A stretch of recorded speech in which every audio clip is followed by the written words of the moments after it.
ಆರಾಮಿದ್ದೀರಾ boss? ಆರಾಮಿದ್ದೀನಿ, ನೀವ್ ಹೇಗಿದ್ದೀರಾ? ತುಂಬ ಖುಷಿ ಆಯ್ತು ನೀವು ಫೋನ್ ಮಾಡಿದ್ದು. ಹೇಗಾಯ್ತು? ಹಾಂ, ಏನಾಯ್ತು? ಕ್ಯಾನ್ಸರ್ ಆಗಿದೆ ಯಾವಾಗಿಂದ ಬಾಸ್. ಗೊತ್ತಾಯ್ತು? ನೋಡ್ಕೊಂಡಿಲ್ವಾ? ಗೊತ್ತಾಗಿಲ್ವಾ? ಅಂದರೆ ಪೈಲ್ಸ್ ಥರ ಆಗಿತ್ತು. ಒಂದೆರಡು ಹ್ಮ್ ಹಾಸ್ಪಿಟ್ಲಲ್ಲಿ ತೋರಿಸಿದ್ದೆ, ಅವರು ಪೈಲ್ಸ್ ಅಂತಲೇ ಡಿಕ್ಲೇರ್ ಮಾಡಿದರು. ಅದು ಹ್ಮ್ ರೆಕ್ಟಲ್ ಕ್ಯಾನ್ಸರ್ ಅಂತಲೇ ಗೊತ್ತಾಗಲಿಕ್ಕೆ 3 ತಿಂಗಳು ತಗೊಂತು. ಅಷ್ಟರೊಳಗೆ ಎಲ್ಲ ಸ್ಪ್ರೆಡ್ ಆಗಿತ್ತು. ಡಯಾಗ್ನೋಸ್ ಆಗೋಷ್ಟ್ರಲ್ಲಿ ಲೇಟ್ ಆಗೋಯ್ತಾ? ಅದು ಐಡೆಂಟಿಫೈ ನಾವು ಯಾವುದೇ ಒಂದು ಇದನ್ನು ಕಳಿಸ್ಲಿಕ್ಕೂ 15 ದಿವಸ 20 ದಿವಸ ಟೈಮ್ ತಗೊಳ್ಳೋರು ಆ ಟೆಸ್ಟಿಗೆ. ಹ್ಮ್ ಅಷ್ಟರೊಳಗೆ ಹ್ಮ್ ಬಾಡಿ ಫುಲ್ಲು ಹರಡ್ಬಿಟ್ಟಿತ್ತು. ಈಗ 4th ಸ್ಟೇಜಲ್ಲಿ ಇದ್ದೀನಿ. ಹ್ಮ್ ನಿಮ್ಮನ್ನು ನೋಡಬೇಕು ಅನ್ನಿಸ್ತಿದೆ. ಮನೆ ಮನೆಯವರೆಲ್ಲ ಇದಾರ ಅಲ್ಲೇ? ವೈಫ್ ಇದ್ದಾಳೆ. ಹ್ಮ್ ಯಶು, ನಮಸ್ತೆ. ನಮಸ್ತೆ ಅಮ್ಮ. ಎಷ್ಟು ಎಲ್ಲಿ ಶಿವಮೊಗ್ಗಲ್ಲ ಇದ್ದೀರಾ? ನೀವೇನ್ ಮಾಡ್ತಿದ್ರ? ನಿಮ್ದು ಯಾವ ಊರು? ಅಲ್ಲೇನಾ?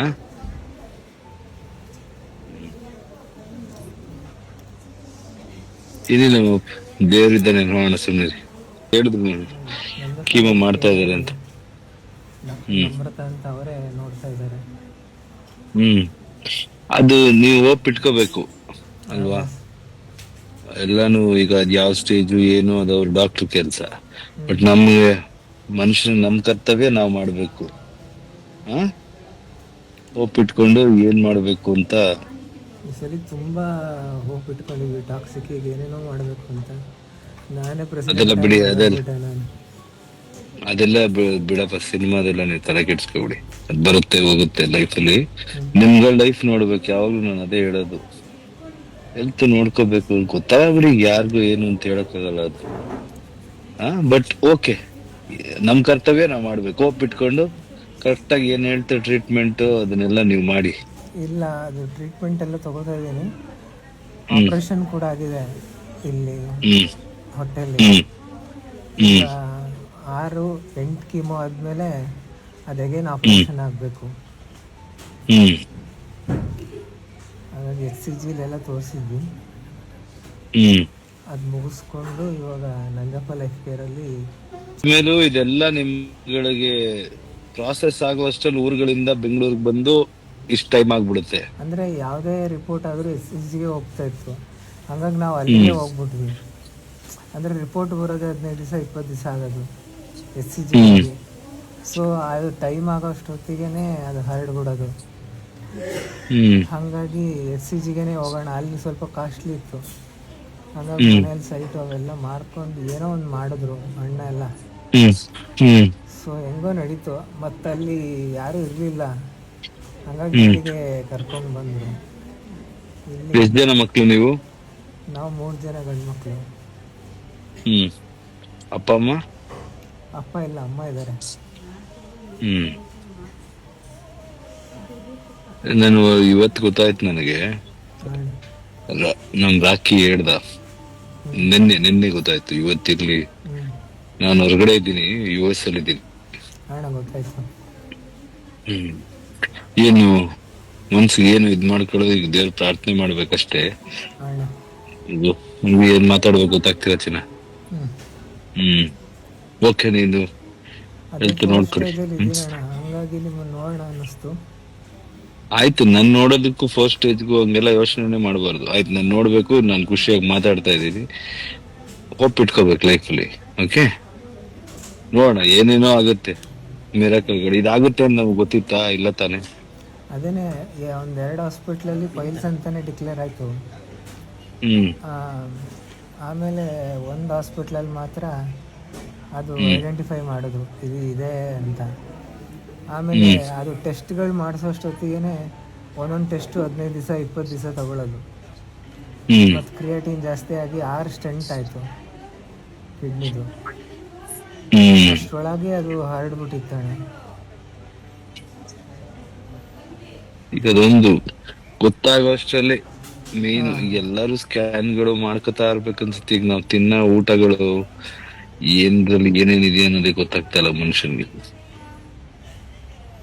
ಹ್ಮ್ ಎಲ್ಲ ಫುಡ್ಡು ನೀರಿಂದ ಪ್ರಾಬ್ಲಮ್ ಅಣ್ಣ. ಹ್ಮ್ ಭಾರಿ ಕಾಮನ್ ಆಗ್ಬಿಟ್ಟಿದೆ ಈಗ. ಹ್ಞೂ ಏನೋ ಯಾವಾಗ್ಲೂ ಯಾರಿಗೋ ಒಂದ್ಸಲ ಬರುತ್ತೆ ಅನ್ನೋ ತರ ಅಲ್ಲ ಈಗ. ನೋಡ್ತಾ ಇದ್ರೆ ಎಷ್ಟು ಜನ ಗೊತ್ತಿರೋರಿಗೆ. ಮತ್ತು ಹೆರಿಡಿಟಿನೂ ಇತ್ತಣ್ಣ ಇದು.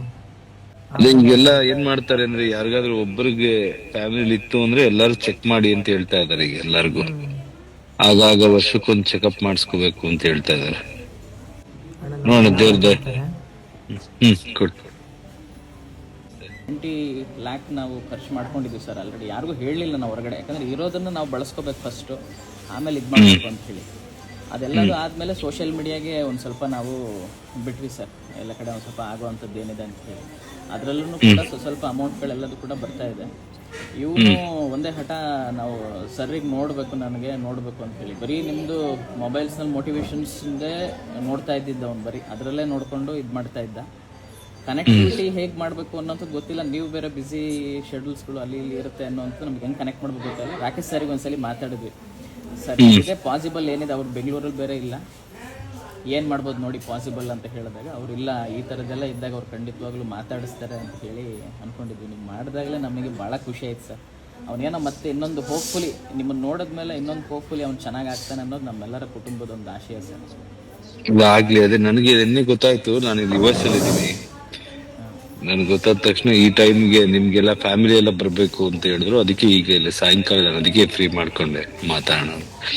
ನನಗೂ ಏನ್ ಹೇಳ್ಬೇಕು ಗೊತ್ತಾಗ್ತಿಲ್ಲ. ಸುಮ್ನೆ ನನಗೂ ಅಂದ್ರೆ ಇದೊಂಥರ ಏನಷ್ಟೇ ನಮ್ಮ ಜೊತೆಲಿ ಇದ್ರೆ ಸಾಕು ಸರ್, ನಮ್ಗೆ ಅದೇ ಧೈರ್ಯ.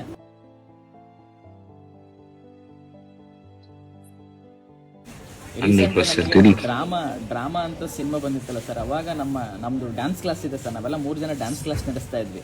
ಸ್ಟೈಲ್ ಡ್ಯಾನ್ಸ್ ಅಂತ ಶಿವಮೊಗ್ಗದಲ್ಲಿ ಡ್ಯಾನ್ಸೇಶ್ ಅವರು. ಅವಾಗ ನೀವು ಒಂದ್ಸಲಿ ಬಂದಿದ್ರಿ ಸರ್, ನಮ್ಮ ಡ್ಯಾನ್ಸ್ ಕ್ಲಾಸ್ ಕಾರ್ಯಕ್ರಮಕ್ಕೂ ಕೂಡ ಬಂದಿದ್ರಿ, ಕಾಂಪಿಟೇಷನ್ಸ್ಗೆ. ಹಂಸಲೇಖ ಸರ್ ನೀವು ಇಬ್ರು ಬಂದಿದ್ರಿ. ಹೌದಾ? ಅವಾಗಿಂದನೂ ಸರ್ ನೀವಂದ್ರೆ ನಮ್ಗೆಲ್ಲರಿಗೂ ಇಷ್ಟ ಸರ್, ಅವಾಗಿಂದನೂ ಕೂಡ ಅದೇ ಇದ್ರಲ್ಲಿ ನಾವೆಲ್ಲ ಇದೀವಿ ಸರ್. ಏನ್ ಬೇಕಾದ್ರೂ ಓಡಾಡ್ಬೋದು. ಹೆಲ್ತ್ ಬಂದಾಗ ಮನುಷ್ಯನ ಲಿಮಿಟೇಷನ್ ಅಷ್ಟೇ ಅಲ್ವಾ. ನಾವು ನಮ್ ಕೈಲಿ ಏನು ಇಲ್ದಿರೋದೇ ನೋಡಿ ಅಸಹಾಯಕತೆ ಅಷ್ಟೇ. ಸುಮ್ನೆ ನಾವು ದೇವ್ರ ಮೇಲೆ ಭಾರ ಹಾಕ್ಬೇಕಷ್ಟೇ. ನಿಮ್ ಕರ್ತವ್ಯ ನೀವ್ ಮಾಡಿ, ಅವ್ನು ಇಟ್ಕೊಳ್ಳಿ ಅವ್ರು ಅಷ್ಟೇ. ಏನ್ ಹೇಳ್ಬೇಕು ಗೊತ್ತಾಗಲ್ಲ. ನಿಮ್ನೆಲ್ಲ ಮಾತಾಡ್ಸೋಣ ಅಂತ ಮಾಡಿದೆ ಅಷ್ಟೇ. ಸಮಾಧಾನ ಮಾಡ್ಕೊಡಿ. ಶಕ್ತಿ ಎಲ್ಲಾರು ಹೋರಾಡ್ಲೇಬೇಕು. ಇವತ್ತು ಏನಾಗ್ಬಿಟ್ಟಿದೆ ಹೆಲ್ತ್ದು ಒಬ್ಬೊಬ್ರಿಗೂ ಒಂದೊಂಥರ. ಅದೇ ನಮ್ ಸಿಸ್ಟಮ್ಗಳಲ್ಲಿ ಎಲ್ಲ ಸ್ಮೂತ್ ಆಗ್ಬೇಕಷ್ಟೇ. ಮನುಷ್ಯನಿಗೆ ಗೊತ್ತಾಗಿ ಅದನ್ನ ತಿಳ್ಕೊಳ್ಳೋ ಅಷ್ಟರಲ್ಲೇ 3 ತಿಂಗಳು ಆಗೋಗುತ್ತೆ ಅಂದ್ರೆ ಅಲ್ಲೇ ಸಮಸ್ಯೆ. ಆ ಊರಿಂದ ಇನ್ನೊಂದು ಊರಿಗೆ ಬಂದು ಅದನ್ನ ತಿಳ್ಕೊಂಡು ಅದನ್ನ ಇದ್ ಮಾಡೋ ಅಷ್ಟರಲ್ಲಿ ಅರ್ಧ ಸ್ಪ್ರೆಡ್ ಆಗೋಯ್ತು ಅಂದ್ರೆ ಕೇಳಕ್ಕೆ ಬೇಜಾರಾಗುತ್ತೆ. ಸ್ಟೇಜ್ಗಳಿಗೆ ಗೊತ್ತಾಗಕ್ಕೆ ಅದ್ರದ್ದು ರಿಪೋರ್ಟ್ಸ್ಗಳು ಬರೋದಕ್ಕೆ ಲೇಟ್ ಆಗ್ಬಿಡುತ್ತೆ ಸರ್. ಅಷ್ಟೊತ್ತಿಗೆ ಒಳಗಡೆ ಏನ್ ಬೇಕಾದ್ರೆ ಆಗಿರ್ಬೋದು. ಎಲ್ಲೋಗ್ತಿದೆ ಜಗತ್ತು, ಏನ್ ಮುಂದಕ್ಕೆ ಏನ್ ಮಾಡ್ಬೇಕು ಅಂತ ಯೋಚಿಸ್ತಾ ಇದ್ರೆ ನಾವು ಬೇಸಿಕಲ್ ಒದ್ದಾಡ್ಕೊಂಡ್ ಕೂತಿದೀವಿ ನಮ್ ದೇಶದಲ್ಲಿ. ಅದೇ ಊರಲ್ಲಿ ಆಗ್ಬೇಕು ಫೆಸಿಲಿಟಿಗಳಷ್ಟೇ. ಇನ್ನೇನ್ ಮಾಡಕ್ಕಾಗತ್ತೆ. ಮನುಷ್ಯ ದುಡಿಯೋದೇ ಚೆನ್ನಾಗಿ ನೆಮ್ಮದಿಯಾಗಿ ಬದುಕ್ಬೇಕಂತಲ್ವ.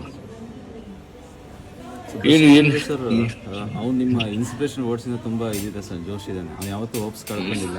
Only thing sir.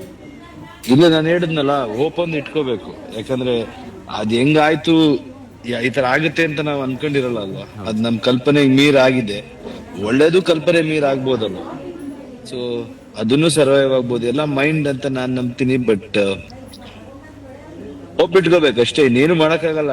ಎಲ್ಲರೂ ಒಂದಿನ ನಾವೆಲ್ರಿಗೂ ಏನೋ ಒಂದ್ ಸಮಸ್ಯೆ ಬಂದೇ ಬರುತ್ತೆ. ಬಟ್ ಹೆಂಗ್ ಅದನ್ನ ನಾವು ಹೋರಾಡ್ತೀವಿ ಅನ್ನೋದೇ ಮುಖ್ಯ ಅಷ್ಟೇ.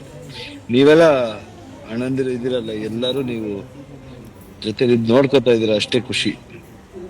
ನೀವಿರ್ಬೇಕು ಸರ್ ನಮ್ಮ ಜೊತೆ ಅಷ್ಟೇ ಸರ್. ಖಂಡಿತ ನೀವು ರೆಡಿ ಮಾಡಿ ಕರ್ಕೊಂಡ್ ಬರ್ಬೇಕು. ಓಕೆ, ನಾ ಇರ್ತೀನಿ. ರಾಖಿಗೆ ಹೇಳಿದಿರಲ್ಲ, ಈಗ ಗೊತ್ತಾಯ್ತಾ? ನಮ್ಮ ಹುಡುಗರು ಯಾರಿಗಾದ್ರು ಗೊತ್ತಾರ ನನಗೆ ಗೊತ್ತಾಗುತ್ತೆ. ನಾನು ಹೊರಗಡೆ ಇದ್ನಲ್ಲ, ನಿನ್ನೆ ಗೊತ್ತಾಯ್ತು. ನಾನು ಅದಕ್ಕೆ ತಕ್ಷಣ ಮಾತಾಡಿದ್ರೆ ಒಳ್ಳೇದಾಗ್ಲಿ. ನೀವೆಲ್ಲ ಕಲೆಯದ್ದು ಡ್ಯಾನ್ಸರ್ಸ್ ಕುಟುಂಬ ಮಾಡ್ತಾ ಇದೀರಾ, ಮಾಡಿ. ದೇವ್ರು ನಿಮ್ಗೆ ಆಶೀರ್ವಾದ ಮಾಡ್ತಾನೆ, ಒಳ್ಳೇದಾಗತ್ತೆ. ಎಲ್ಲಾರ್ಗು ಈಗ ಇದ್ದೇ ಇರುತ್ತೆ. ಕೀಮೋ ಮಾಡ್ಬೇಕಾದ್ರೆ ನೀವು ನಿಮ್ ಹೋಪ್ ನೀವು ಬಿಡಬಾರ್ದು. ಆಯ್ತು, ನಿಮ್ ಹೋಪ್ ನೀವ್ ಇಟ್ಕೋಬೇಕು. ಬಾಡಿ ರೆಸ್ಪಾಂಡ್ ಮಾಡ್ಬೇಕಂದ್ರೆ ಮನ್ಸಲ್ಲಿ ಅದು ಇರ್ಬೇಕು, ಉತ್ಸಾಹ ಇರ್ಬೇಕು, ಆಯ್ತಾ? ನೀವೇ ಇನ್ಸ್ಪಿರೇಷನ್ ಅಣ್ಣ ನನಗೆ. ಒಳ್ಳೇದಾಗ್ಲಿ. ಏನಿಲ್ಲ, ಆರಾಮಾಗುತ್ತೆಲ್ಲ. ರಿಕವರ್ ಆಗೋದಕ್ಕೆ ಏನ್ ಮಾಡ್ಬೇಕು, ಮೆಂಟಲಿ ನಮ್ ಕೆಲ್ಸ ನಾವ್ ಮಾಡ್ಬೇಕು. ಓಕೆನಾ? ಮೇನ್ ವಿಲ್ ಪವರ್ ಅಣ್ಣ. Will power. ಬಾಡಿ ಎಲ್ಲ ಮನ್ಸಿನ ಹೇಳ್ದಂಗೆ ದೇಹ ಕೇಳೋದು, ಆಯ್ತಾ? ಓಕೆ, ಬಾಯ್. ಸ್ನೇಹಿತರೆ ನಮಸ್ತೆ. ಮಾತೃಭೂಮಿ ಸೇವಾ ಫೌಂಡೇಶನ್ ಸತತವಾಗಿ 15 ವರ್ಷಗಳಿಂದ ಸಾಮಾಜಿಕ ಕೆಲಸಗಳನ್ನ ಮಾಡ್ಕೊಂಡು ಬಂದಿದೆ. ನಮ್ಮಲ್ಲಿ ಅನಾಥ ಮಕ್ಕಳು ಮತ್ತೆ ಸೌಲಭ್ಯವಂಚಿತ ಮಕ್ಕಳಿಗೋಸ್ಕರ ವಿದ್ಯಾಭ್ಯಾಸ, ಊಟ, ವಸತಿ ಇನ್ನಿತರ ವಿಚಾರಗಳಲ್ಲಿ ಸಪೋರ್ಟ್ ಮಾಡ್ತಾ ಬರ್ತಿದ್ವಿ. ನಮ್ಮಲ್ಲಿ ಓದಂತಹ ಮಕ್ಕಳು ಇಂಜಿನಿಯರಿಂಗ್ 1 ಜನ, MBBS ಒಬ್ಬರು, LLB 1 3 ಜನ ಮಾಡಿ ಅವ್ರ ಜೀವನವನ್ನು ರೂಪಿಸ್ಕೊಂಡಿದ್ದಾರೆ. ಇನ್ನು ಈ ರೀತಿ ಇರುವಂತಹ ಅವಶ್ಯಕ ಇರುವಂತಹ ಮಕ್ಕಳಿಗೋಸ್ಕರ ಈಗ ಕೆಲವೇ ದಿನಗಳಲ್ಲಿ ನಾವು ಒಂದು ಬಿಲ್ಡಿಂಗ್ ನ ಲೋಕಾರ್ಪಣೆ ಮಾಡ್ತಿದ್ದೀವಿ. ಈ ಒಂದು ಉನ್ನತವಾದಂತಹ ಕೆಲಸಕ್ಕೆ ಯಾರ್ಯಾರು ಕೈ ಜೋಡಿಸಬೇಕು ಅಂತ ಮನಸ್ಸಿದ್ದೀವಿ. ಕೆಳಗಡೆ ಕಾಣ್ತಿರುವಂತಹ ನಂಬರ್ಗೆ ಸಂಪರ್ಕಿಸಿ. ಇಂಟ್ರೆಸ್ಟಿಂಗ್ ಮತ್ತು ಇನ್ಫಾರ್ಮೇಟಿವ್ ವಿಡಿಯೋಗಳನ್ನ ಮಿಸ್ ಮಾಡ್ಕೋಬೇಡಿ. ಈಗಲೇ ಸಬ್ಸ್ಕ್ರೈಬ್ ಮಾಡಿ.